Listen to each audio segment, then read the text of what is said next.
السلام علیکم ورحمت الله وبرکاتہ. ګرانو کتونکو تاسو ته په پښتو نالج فیکټری چینل کې هرکلی وایم. خوږو کتونکو د انسان د نورو سالرونکو نه ځکه درجه اوچته ده چې هغه د خپلو جذباتو اظهار کوي او کیدای شي چې هم د دې خوبۍ د وجې انسان ته اشرف المخلوقات وایي.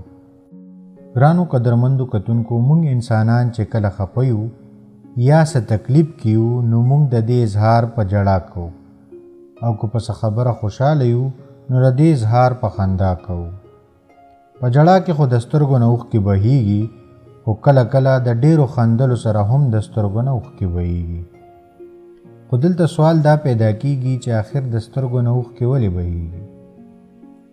د پښتو نالج فیکټري کتونکو د میډیکل ساينس مطابق چې کله مونږ جاړو نو د کارنیا حساس حصې دماغو ته اشاره وکړي او پیغام ورته ورسوي چې ستا سترګو ته د حفاظت ضرورت دی. دماغ بیا د پپوټې نه شاته په اشقي غدودو کې هارمون راپرېږدي کم چې حفاظتي لیر جوړ کړي او اوښکې پیدا شي. د دې اوښکو 3 قسمونه دي. لومبي قسم کې صرف سترګې لمدې شي.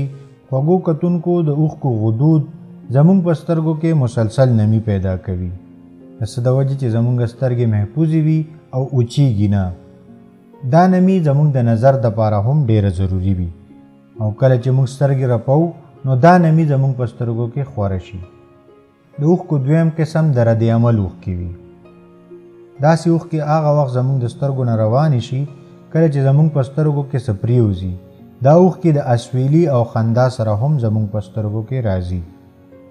3م قسم د جذباتي اوښکو دی. دا اوښکې د انسان په سترګو کې هله راځي کله چې انسان ډیر جذباتي وي. د رد عمل د اوښکو نه په دې اوښکو کې 24% زیات پروټین وي. د طبیبانو مطابق د زیات خندا سره زموږ د سترګو هغه حصہ کومه چې اوښکې جوړوي په دې باندې ډیر دباو پیدا شي د څه له وجې چې زموږ د سترګو نه اوښکې روانې شي. خو بل طرف ته نفسیاتي ماهران وایي چې زموږ جسم د قدرت ورکړه ده او هم قدرت پې قادر دی. نو ځکه د ډېرو خاندلو د بیلنس کولو دپاره زموږ په سترګو کې اوښکې راشي کوم چې د دې نښه وي چې اوس به زموږ جسم ابنارمل طرف ته روانېدل شروع شي. خوږو کتونکو امید کوم چې دا ویډیو به مو خوښه شوې وي. اوس سلمان شاه له ورکه اجازت د خپل ځان او چار چاپېره خلکو ډېر خیال ساتئ. د الله په امان.